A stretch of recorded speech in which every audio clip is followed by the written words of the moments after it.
street, straight from the heart.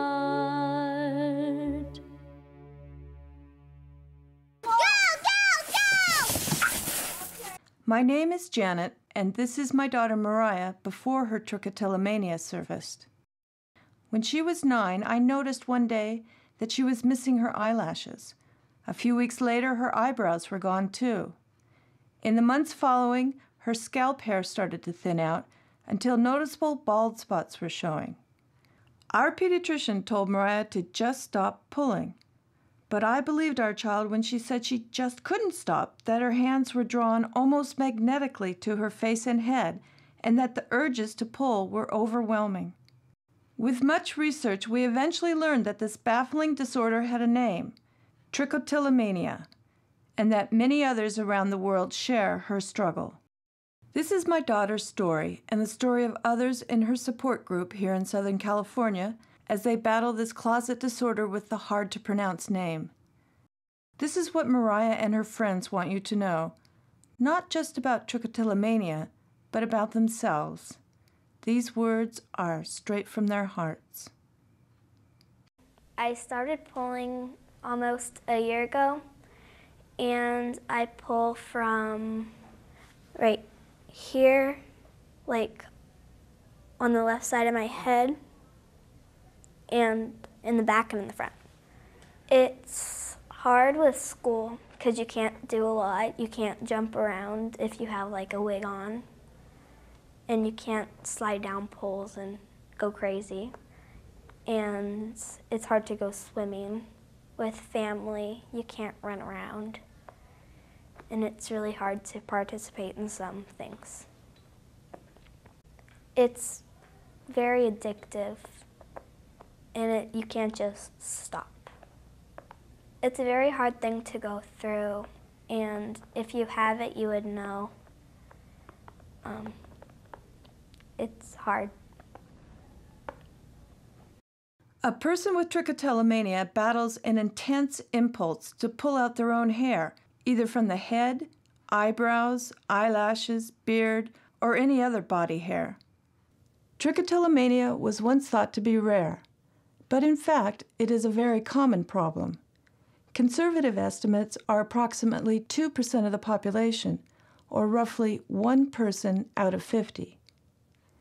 At 5.5 million people, that's more than enough to populate both the cities of Los Angeles and Philadelphia. Well, it's like, let's say it's a car and it's going fast.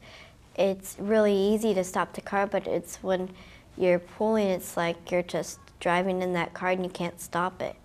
You could, but it's hard to stop. You have to try hard. Someone that doesn't have trich might think, oh, she can stop, she just doesn't want to, but it's hard to stop, and that's it. Trichotillomania is a neurobiological behavioral disorder, possibly in the spectrum of obsessive-compulsive disorders, although some think it is more of a tic disorder, like Tourette syndrome, where the behavior is considered involuntary. Whatever its scientific category, it is a disorder with a huge human cost for its sufferers.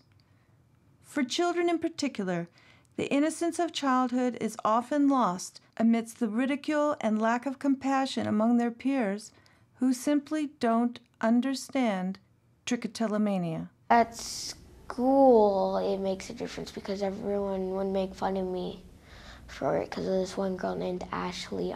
She saw me doing it once at school, and she like told all the kids at class, and everyone laughed and made fun of me at recess. People with trichotillomania are not trying to injure themselves or to purposely damage their appearance.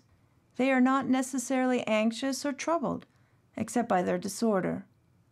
However, life can become increasingly challenging living with trichotillomania. At school, I've noticed I've been starting to pull while my teacher is talking in class, and I've been missing some math, so I'm doing poorly in math. During class, sometimes I don't pay attention, and I need to get my information from someone else, and it's kind of hard to get all my stuff that I need. And sometimes the teacher asks me what I'm doing, but then I just tell her I'm just dozing off or something, because I don't want to tell her I pulled my hair, it's embarrassing, so.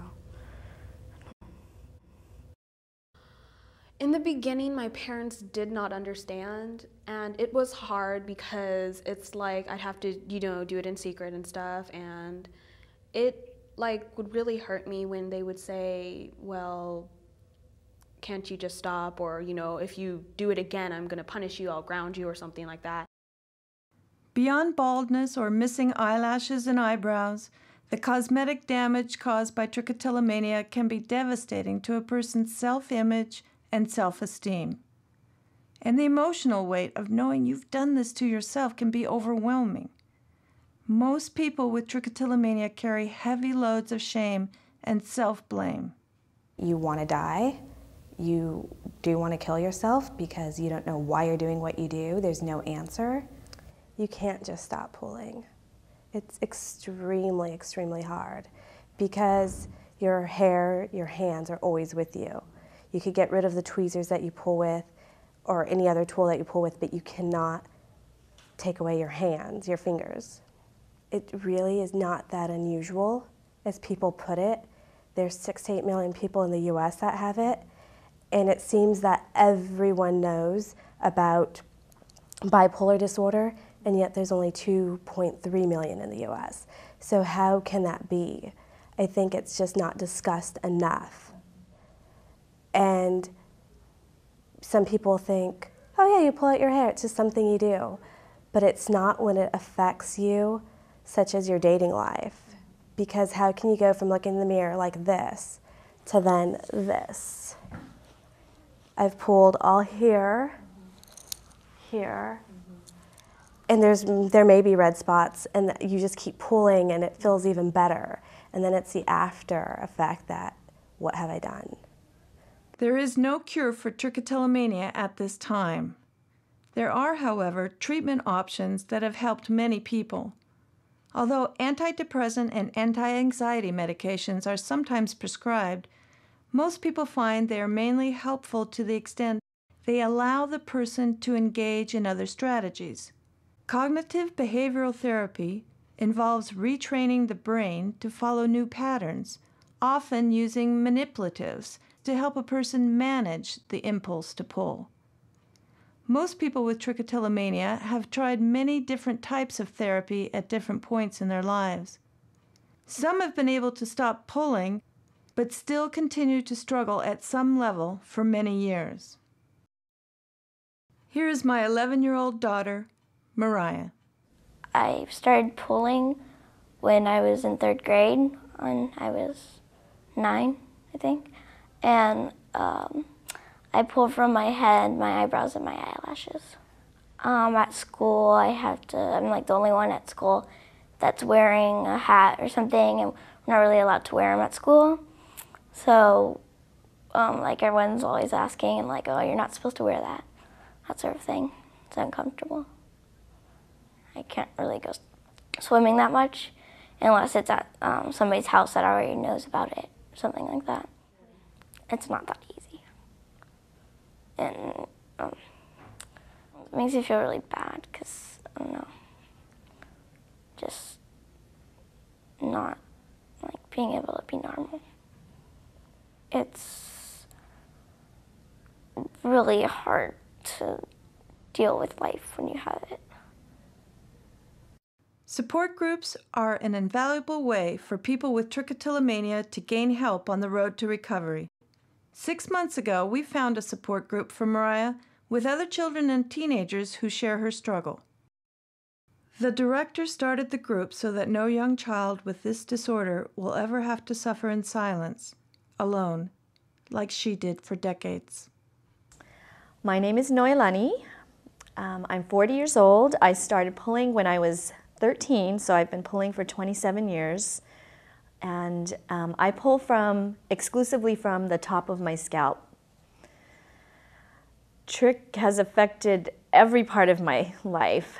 I actually kept my hair pulling secret from my husband for 13 years of our relationship, so I only told him about it 7 or 8 years ago.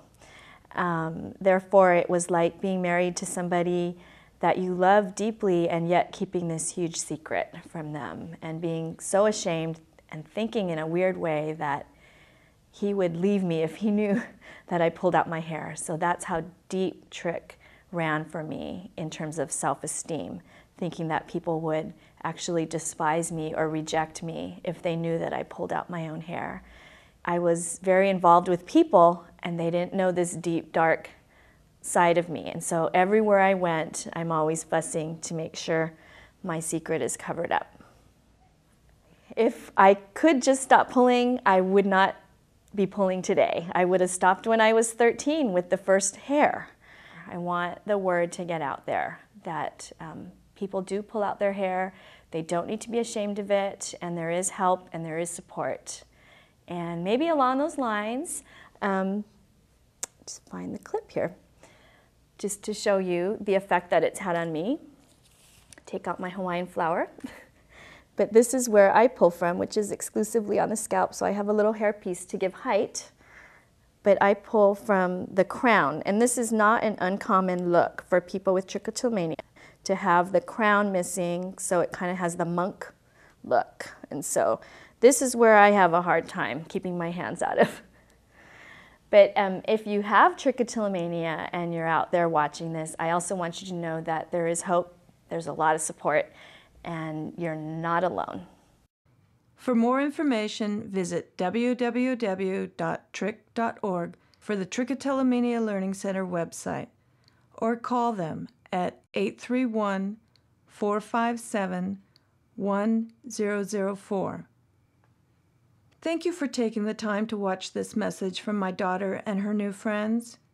Trust me when I tell you that it truly comes straight from the heart.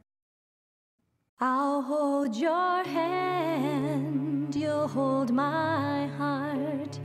We'll race to see what life's about. And if we fall, we'll stand again. No matter what, I'll be your friend. No matter what, I'll be your friend. And together we will walk this road. We'll shoulder one another's load.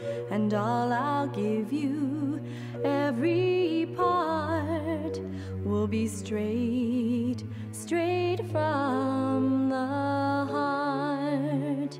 And all I've shown you, every part, has been straight, straight from